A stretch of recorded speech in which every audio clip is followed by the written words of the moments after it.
Good morning, good afternoon, good evening, whatever time zone you're in.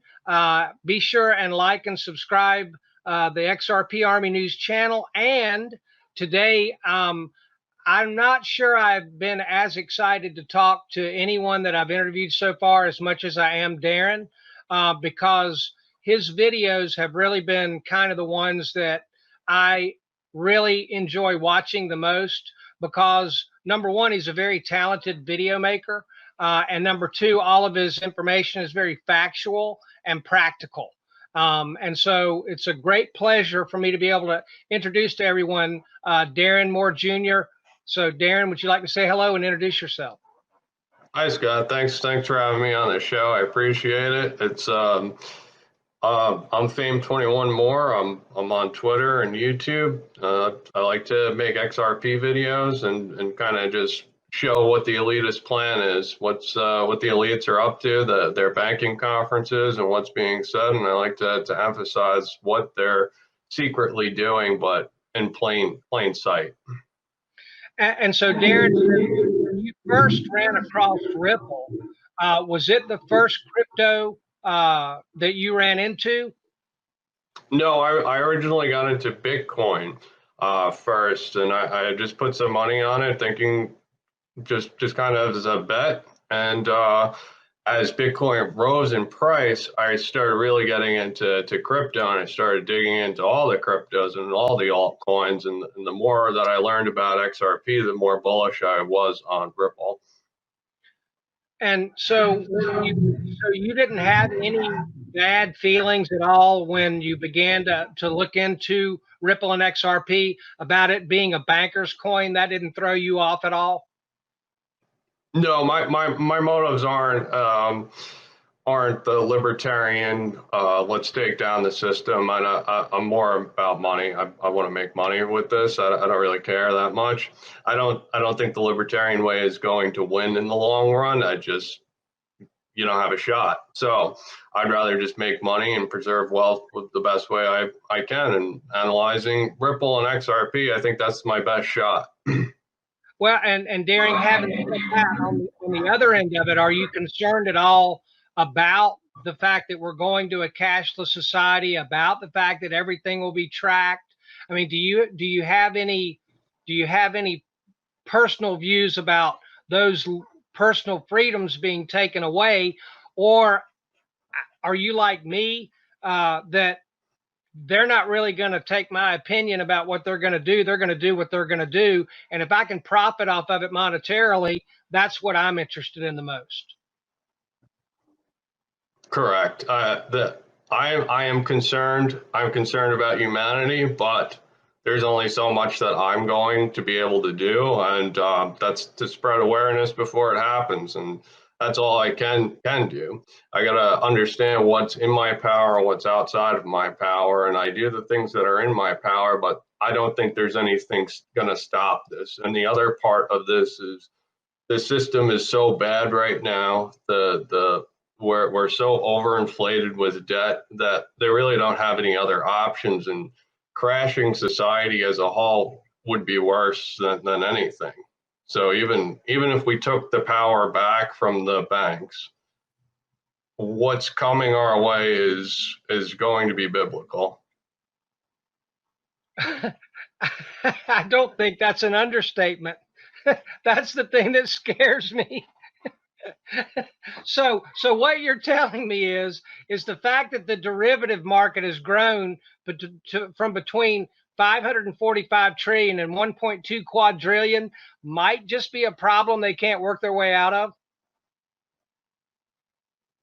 Yeah, they can't work their way out of a lot of these problems except to reset. And that's exactly what they're doing. And I'm going to profit off of it. Hopefully everyone else will too. Everyone else can see what's coming and protect themselves before it's too late.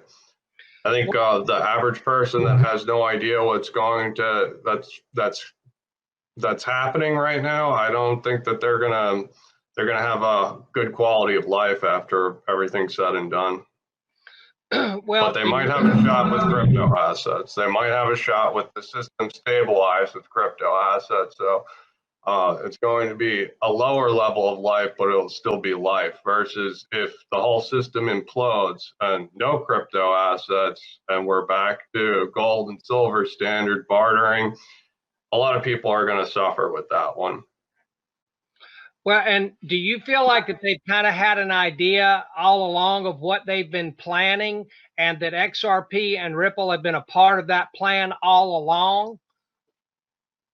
Of course, there's they're not stupid. They've spent a lot of time and energy trying to figure this one out. They know that they've painted themselves into a corner. They know the consequences of their actions, but they just don't have any outs. And resetting the system to a crypto, gold, whatever standard is an out for them. So they're able to do that, and they're going to keep the public blind so they don't panic until it's time. So, do you believe that technological advances that the distributed ledger technology brought to the table and the protocol, with it being interoperable, is technologically advanced over proof of work? Because I see Bitcoin as a problem just because of the technology, besides the fact that I don't believe that Trump and any of the other democracies on the planet are going to allow Bitcoin to be massively adopted if 65% of it is mined in China. Correct. I mean, right now, Bitcoin's energy consumption, that they have an agenda to go to a green economy. They're trying to roll out fossil fuels. They're trying to take away energy consumption. Bitcoin uses a tremendous amount of electric. I don't see that happening. I hope it does. I like Bitcoin. I like the idea of proof of work. I just don't see that happening. So I think consensus is where this is headed. Where the future is headed is consensus. Even R3 and the other platforms, they're all using consensus. They're not using proof of work. They're not using proof of stake. They're using consensus. So that's where it's headed. I hope that some of these proof of work coins come out on top, because I do like them. Well, but do you think that the biggest obstacle that we're at right now, Darren, do you think that that's regulatory clarity, or do you think that they're just holding off on clarifying everything until they get all of their ducks in a row? I think you're going to see a crisis, and everything's going to happen really quickly. Laws, regulation, everything's going to happen in the blink of an eye. It's going to be some type of crisis that's going to come to the surface, probably a cybersecurity crisis. There's going to be a lot of panic, and people are going to accept anything. And their solution is going to be a blockchain-based system. And it's not just going to be XRP, it's going to be the Internet of Values just going to suddenly pop up. And they had a plan from the very beginning. There's an intelligence behind everything that's going on, and the sequence of events proves that. It's not a coincidence that these things are happening the way that they're happening. And do you feel, I mean, recently one of the things that I've come into play in what I've been seeing is Elon Musk and Starlink. Do you believe that they're looking to put basically the financial system up in space so an EMP can't knock out our financial world? I haven't really looked into that much, but I think all tech's going to be integrated. They're talking about the fourth industrial revolution, so all the advancements in technologies are going to be one giant platform that's all working together. So whatever we're seeing with tech, there's a game plan at the end of it, and whatever Elon's up to, Starlink's up to, I think that's definitely going to be a part of it. There's also talk about trying to bring internet access to every nation in the world, so the unbanked now have internet access. So the more that's done with satellites, the more that we evolve technologically speaking, the more control that they will have, and the more participation in the economy that everybody will have.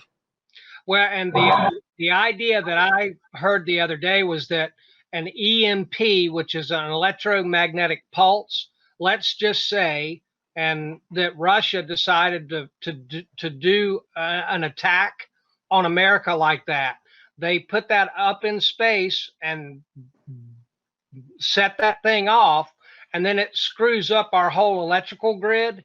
And what the Starlink system is supposed to alleviate is the availability for anybody to mess with that. So that saves us by having everything up there, and then you put nodes on all of the satellites, and then everything is safe from human destruction. Is what I heard, the way I heard it the other day. And I'm not really all that familiar yet with Starlink. That just kind of came into the conversation the conversations I've been having with people recently. But it sounds pretty interesting. Yeah, that does sound interesting. I think all the nations are agreeing on what's going to be fair moving forward. You know, it's like after World War II, we all agreed not to use nuclear weapons. I think this is the technology version of that, and the nations right now are agreeing on the terms of how we're going to progress. So a lot of the things that we see with Trump banning Yahweh and TikTok, I think these are part of those negotiations that are surfacing, but we don't have the full story. So we hear X, we hear Y, but we don't have the big picture yet. Do you feel like that we might possibly be going to having the IMF being the lender of last resort, and them using the basket of the SDRs as the world currency? Do you think that's going that way? And were you impressed with the Ripple being mentioned in their latest document that the IMF had put out? That's certainly one analysis that you could take, is that the IMF's going to issue SDRs and bail everybody out.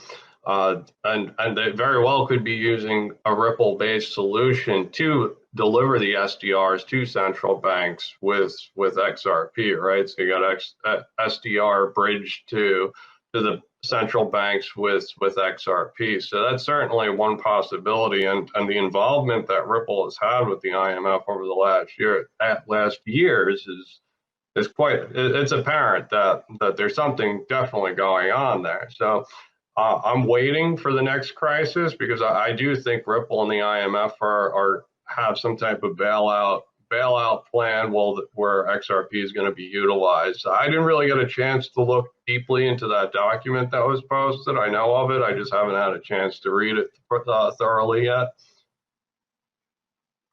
Well, do you feel like that the Christine Lagarde with the European Central Bank, do you believe that she's one of the big Ripple XRP fans? Do you believe that she is a believer? Sure. I definitely think Christine Lagarde's is tied into all of this. She's definitely made comments not just about Ripple, but just all technology in general, and how she's trying to promote it as some benevolent technology that's going to help everyone. It's going to do this. It's going to do that. But I think there's sinister motives behind it. The ECB right now has TIPS, Target 2. That's all integrated with Ripple. There's something definitely going on there as well. I'm just waiting for the emergency. That's where I think this all comes into play. Is it's tied in everywhere. It's tied into all the central banks. I'm just waiting for them to turn it on. Have you kept up with Crypto Eddie and with giving us really great reports about what's going on Ripple and XRP in Japan? Do you feel like that is a major area that we'll see a lot of movement from? Certainly, it's Crypto Eddie is doing a great job of keeping us up to date with all the advancements that's happening in Asia right now. But yeah, I do think that they have sort of a level playing field, that they've got their own walled garden over there. We're going to have our own walled garden. The ECB is going to have their walled garden. It's all going to be bridged together on an open platform. So I think when we see Project Dubin, we see Intheon, we see all these central bank projects bridged together, I think that's a network, and that's going to be a network on the Internet of Value. And yeah, it's just going to happen with trade and finance and everything. It's all pretty exciting, isn't it? I'm not scared of it. I kind of like it. I mean, I'm 58, and about 35 years ago, Darren, I read a book about paradigm shifting, and it just captured my imagination. And ever since then, I've always been fascinated. Like when we had the tube television, and then a flat screen came out, and then I watched, how human beings would that they began to say, "Oh, they're too expensive. All those things will never work. I like my TV the way it is now." And then 3 years later, everybody's got one. Well, because it's better. And whether anybody likes it or not, the option that Ripple has with RippleNet and ODL is better than what Swift has. Do you agree with that?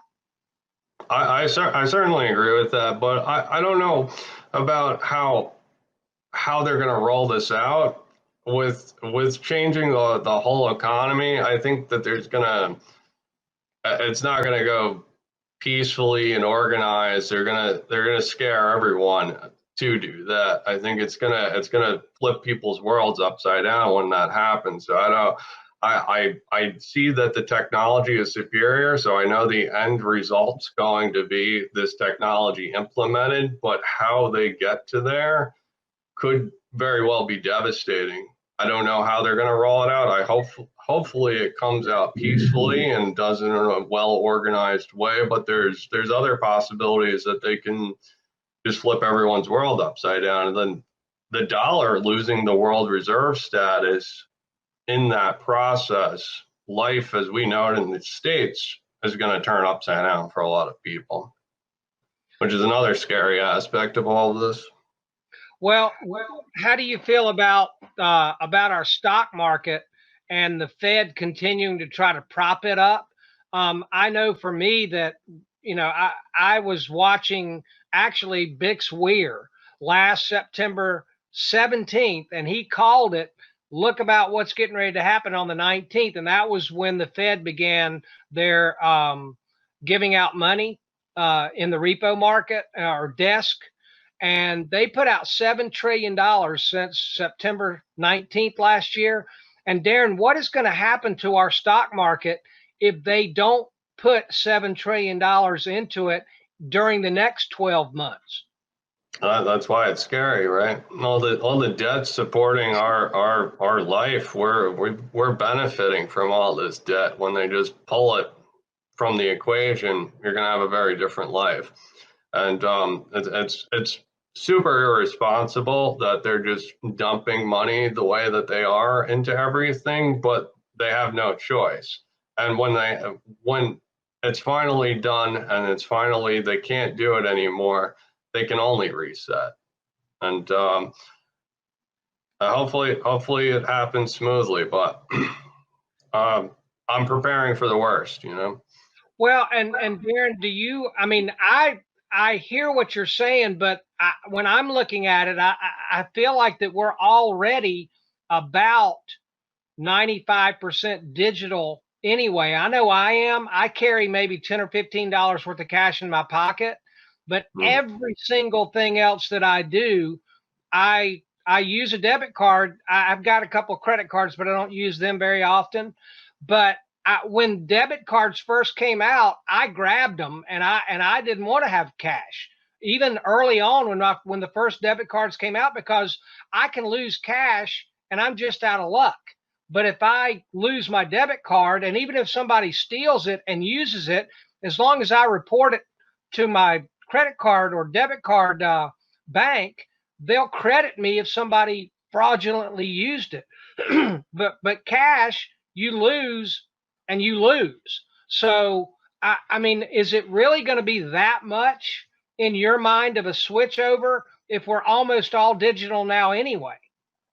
Well, it's the other aspects, is like the conditioning of money, right? If the central bank gives you money with an expiration date, or the money that you have can only be spent on this product, or it has to be spent on this, and then at the same time it's being watched every transaction that you do, that they can shut down your wallet at any time, that they can tax everything as you're going, right? So they can do unfair taxes, they can change the tax rates, and as your money dwindles away, they have complete control. Well, and to hedge against that, then I would imagine that maybe some privacy coins, maybe Monero, or I'm not sure Cardano might fit into that. But do you see those as being a possibility? But are they even going to be allowing that, or will they regulate those types of things, those types of options away from us?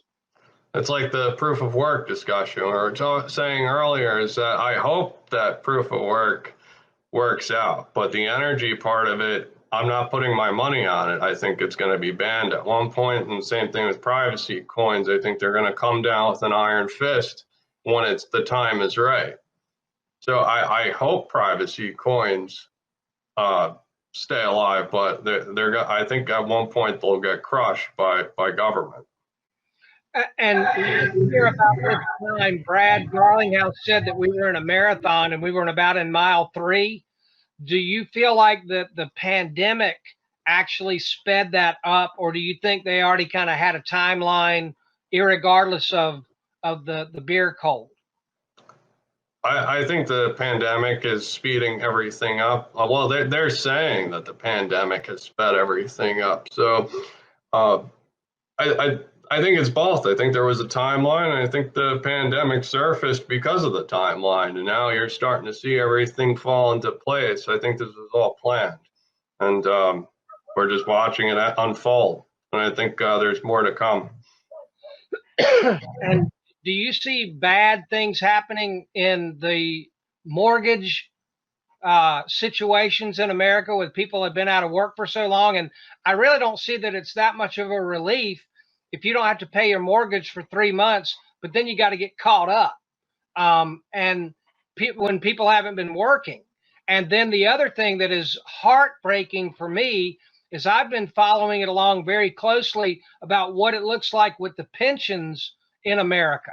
I mean, these people are likely to get wiped out in the pensions because the pension fund manager doesn't have anything that he can invest in that's bringing back the yield to be able to fund the pensions of all these people. I mean, with the economy being choked off, there's just a lot of disaster that I'm not sure a lot of people are really aware of. No, I don't think many people are aware of it either. With interest rates, right? As soon as hyperinflation starts to take hold, they've got to react to that, and that's spiking interest rates. When interest rates spike, the housing market stops. Period. That's what caused the 2008 financial crisis. It's a big deal. I think unemployment, that's why they're getting ready for digital wallets, so they could start giving you that conditional money where you have to spend it by a certain time. The only things that they can do is do negative interest rates, but if that's not sustainable. So the way that they would have to do that is with crypto assets and digital dollars. So they really have to upgrade this technology, or the interest rates are going to spike. And even with negative interest rates and digital dollars, there's a good chance that they have to spike interest rates regardless, and that's going to crush home building. That's a serious sector to crush. Yeah, you got that right.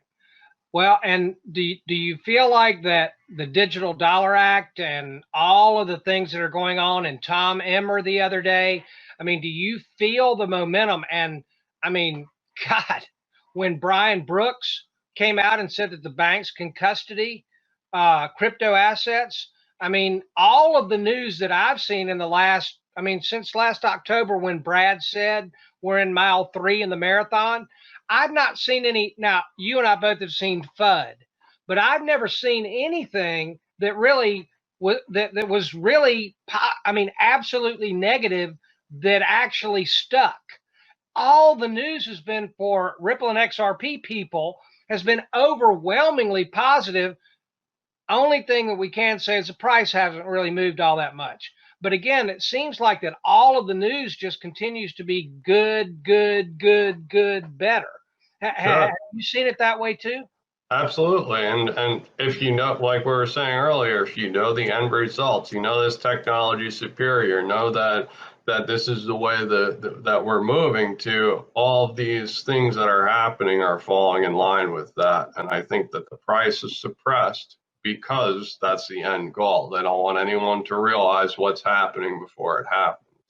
I mean, like you said, Brian Brooks, he's a Coinbase executive, is now as the currency of controller right now. That's quite the milestone, right? It's from people saying Bitcoin was a fraud, Bitcoin's rat poison, Bitcoin's all these horrible things. Our government is doing something completely different than what they're saying. The elites are doing something. They're saying one thing and doing the complete opposite. I mean, recently Warren Buffett, right? Warren Buffett's invested in all these banks that are using blockchain technology. Everyone believes everything Warren Buffett says because he's a billionaire. He must be right about something. But he said Bitcoin's rat poison, yet he's secretly investing in all blockchain-based leaders, banks that are leaders in blockchain. That's where he's putting his money. So they all know what's going on and they're acting accordingly. They just don't want us to know about it. Why would they? Well, and yeah, I think Brian Brooks coming out and saying that the banks can now custody was one of the big game changers, at least in my mind recently. And do you believe now that we'll see more of the financial advisor types getting their clients to diversify into the digital assets now? I think everything's being positioned for this huge event that's going to happen, and it's going to be, everyone's going to jump in at the same time. I don't think the financial advisors are necessarily involved with that, but once that happens, everything's going to change where the financial advisors are going to be telling their clients to invest in this, this, and this. It's going to happen like that, and it's going to be well organized. And Darren, I know that you're a talented, video maker, filmmaker, and a researcher.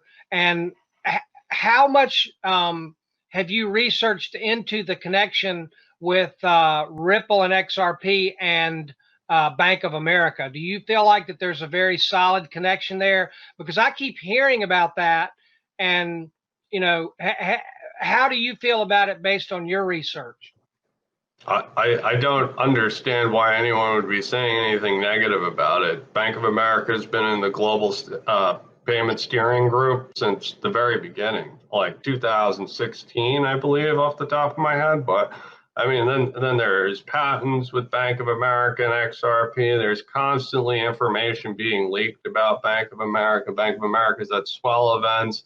I mean, some people can't see the forest for the trees, and when they can't see that, they like to state their opinions, and then there's a lot of ill-informed people out there that accept their opinions because they may be people in the community that seem smarter than other people. But I mean, this Bank of America, in my mind, is pretty much known. No argument.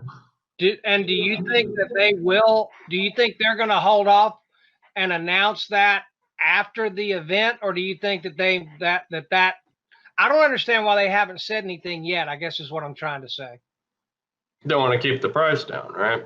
If everybody's if they're working on some macro event where it's going to change the world, they can't let anyone know this information. And Bank of America is tied in with all these central banks. You got Bank of America is part of the Federal Reserve. They're part of these central banks. They're the people that rule this world, and there's a lot of intelligence of how they're going to roll everything out.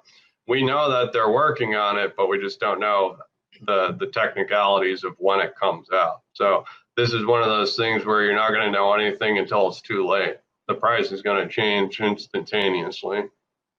And Darren, what's your feeling about the Goldman Sachs guy, the FX guy that just got hired at Ripple? Did you have any feelings about that? I mean, all the insiders know what's going on, and they're jumping from sinking ships to the rising ship, right? Most of Ripple's employees are high level banking executives. They're people that know and that they're going to the right areas. Do you see any other company out there or any other projects that you are as impressed with as Ripple? And again, I'm 98% of the crypto that I hold is XRP. I got some VeChain and I do have a little Bitcoin, but I am just blown away by the problem that Ripple set out to solve, and then the management team that they have, the technology that they have, and then the last part is the community of people that I've gotten to meet doing this. I mean, do you see anything else out there that you feel as strongly about as the whole enchilada that is Ripple and XRP? There's certainly some good projects out there that I have my money in some other projects, but I believe Ripple is doing something on the macro level that the market cap is going to dwarf everything in crypto, except for maybe some of these smaller market cap coins that have real utility. I think that there's a possibility that the percentage wise on a lot of these really small market cap coins, Quant, for example, or Vector Space AI, might do very well because they just have a small market cap. But on the grand scheme of everything, I think XRP is going to be the most successful. So I have the majority of my money in XRP. Well, and do you see it deemed as a security? No, I don't. I meant as a currency. Do you see the possibility that it could be deemed a currency, or do you think it's going to be used as a bridge asset in the background? I think they're going to come up with a different definition altogether and label XRP under that definition. I don't see them jamming it anywhere that it doesn't belong. I think they're just going to make something new up for it.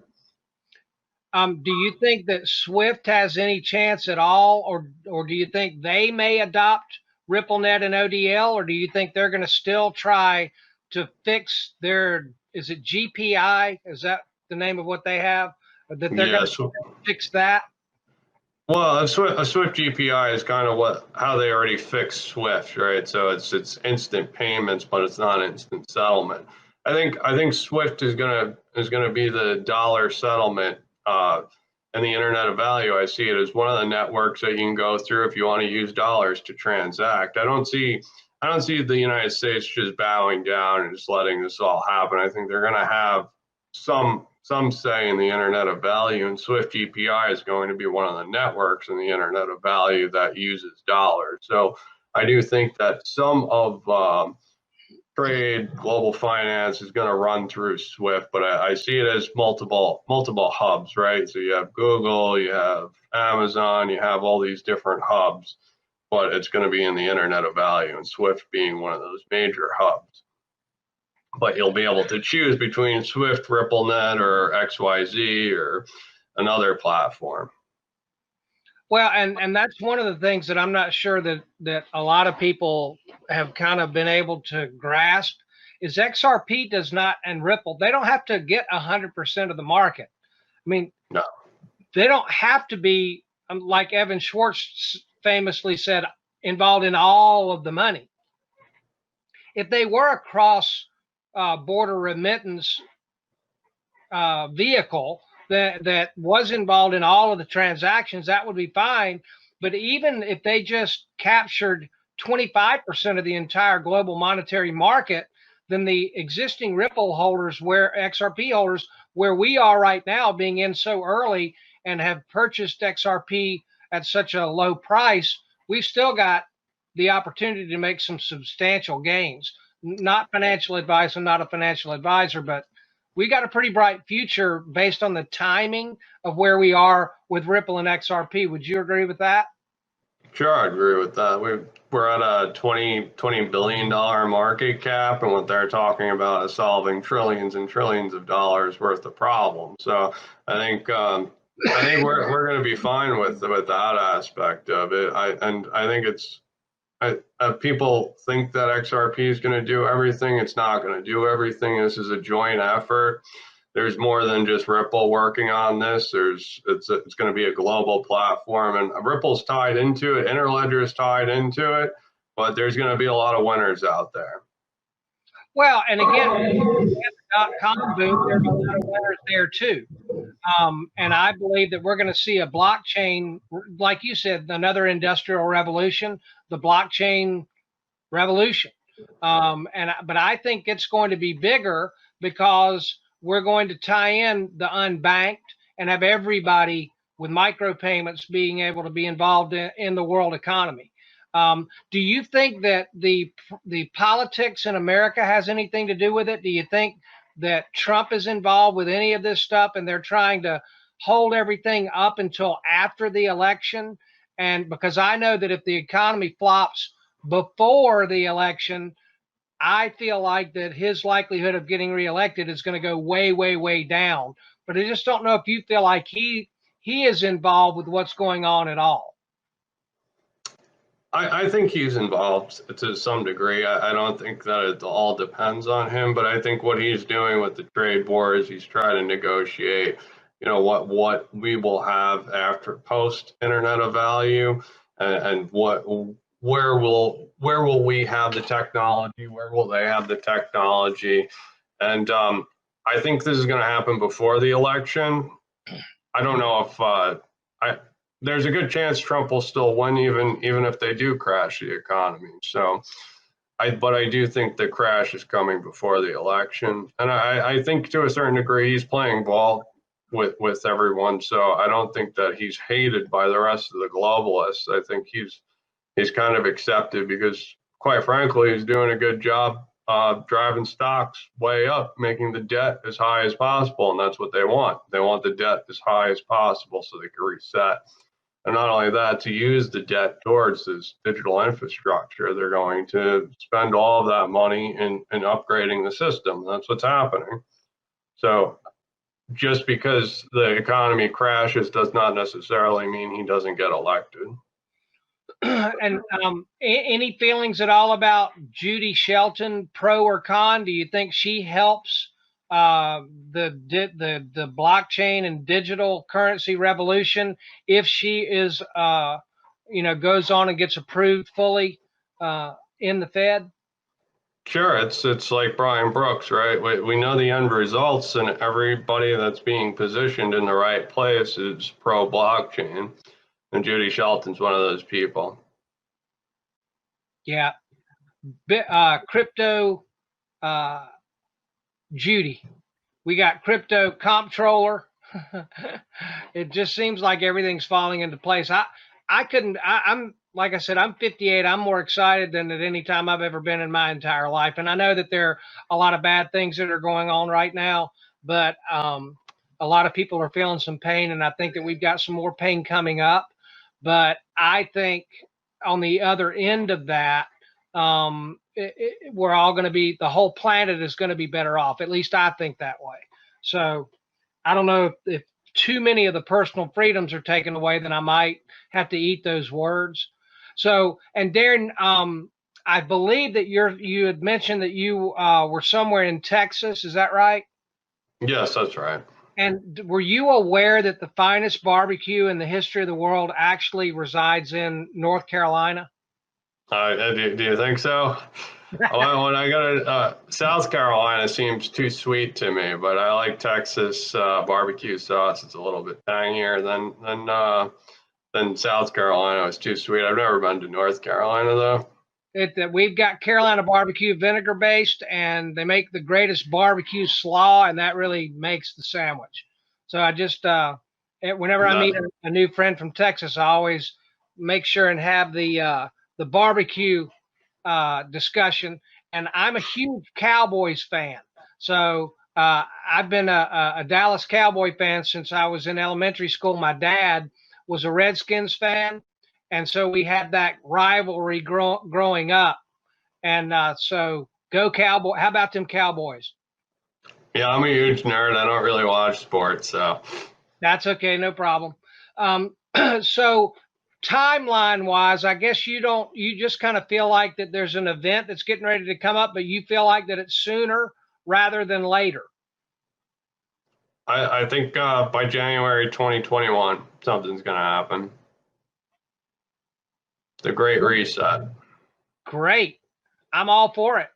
All right. So, Darren, as we wind down, a couple of things that I ask everybody. Number one, I like to invite you to come back and further our discussion.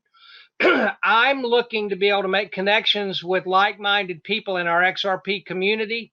So when the Great Reset happens and we end up having some wealth, if there are things that we might like to look into together, like if they tokenize real estate, if you've got some great real estate, excuse me, in Texas that we could tokenize together, if we had 100 or 200 of us that connected together, we could probably further our friendships and relationships together after we moon. So Sure. I'd like to pre-invite you to come back later so we can kind of compare and contrast what's happened, where we are today, August 22nd, 2020, and what's happened a month from now. And just, I'd like to continue the conversation, number one. And number two, what would you say to anyone that I'm looking to invite to come on to have a friendly conversation with me? We've got a lot of people covering news, and you're one of the best. That's one of the reasons why I wanted to be able to get to know you better. But would you like to see other people in the community come on and be able to share what their experience is all about? Yeah, well, thank you for the compliment. I appreciate that. I'm glad you like my show. Yeah, I like the interviews. They're a nice touch versus some of the other things that are going on. It's just a nice touch to hear where people come from, their perspective on everything, and sometimes different perspectives can change your perspective, right? Or just alter it a little bit, and that's what you may need to see clearly. And if a person is new, later today, I'm actually having another interview with a gentleman. He's actually from Texas as well. And he's only been in our crypto world since May. But from a new person to crypto and his story, and then someone like maybe King Solomon, who's been in it and doing great videos as well. Would you like to see a variety of different people in our community come on and be interviewed so we can hear a variety of different experiences? Sure. That's the best way to do it, is just every angle. Every angle covers the whole picture. Well, great. All right. Well, Darren, I'd like to thank you again. When I first started watching your videos, you were one of the people, again, because of the way that you're putting your videos out together. I love the visual quality that you create with your work. And then I love your matter of fact and research detailed information of the way that you put your content out. And so big, big, big ups to you in the quality of the work that you're putting out for everybody. You're very, very, very high on my list of my favorite content creators in our community. And I just wanted to make sure that I did it the best I could to compliment you as much as I can on the quality of your work. And every person watching this, if you are not following Darren, and I'm going to put a link to his channel in the description of this video. If you guys are not following him, you are doing a tremendous disservice to yourself, because he's one of the best that we've got. So please do yourself a favor. If you're not following Darren, make sure that you do that. As you're watching this video, just pause it and go find his channel, or look at the link in the description of this video and go give him a subscribe and follow him on Twitter as well. Thanks, Scott. I appreciate the kind words. I'm glad you enjoy my work. One of the inspirations was Crypto Bear. Remember his videos? He also did really good work, so he was an inspiration. Well, and I will also take a second to say that, look, we've got a wide variety of different video makers and content creators in our community. And to be perfectly honest with you, I'm pretty agnostic. I love them all. And I know that we've got some more people that may come across as from more on the hypey side. And then I know we've got some other people that come like BC Backer that are doing a little bit more of the technical side. And, you know, I love all of them. I mean, I'm a content gobbler for everything XRP and Ripple, and I think we've got the greatest community in crypto, and I think we've got the greatest assortment of content creators. And what I'm looking to do is I'm trying to be able to to be the person that tells everybody's story in the community, because I believe that every XRP army story matters. So I'm trying to be the one that helps everyone get their story told. You're doing a great job, Scott. All right. Well, I appreciate that very much, Darren, and I look forward to continuing our conversation. And I hope you have a fantastic weekend. And one day when we meet, I'll make sure and bring some Carolina barbecue so you can try that out. Oh, you try real barbecue, and I haven't had a real barbecue yet. Not yet. Oh, one last thing. Any Naga Bo sightings? Because when I interviewed Naga Bo, I found out that he lives in Texas as well. Have you had a recent Naga Bo sighting? No, I haven't. Okay, well, just checking. Be on the lookout, because he's somewhere in Texas looking for that bank money. Yeah, I'm sure he is. All right, you take care, Darren. And again, thank you very, very much. Thank you, Scott. Have a good day, sir. Okay, you too. Take care.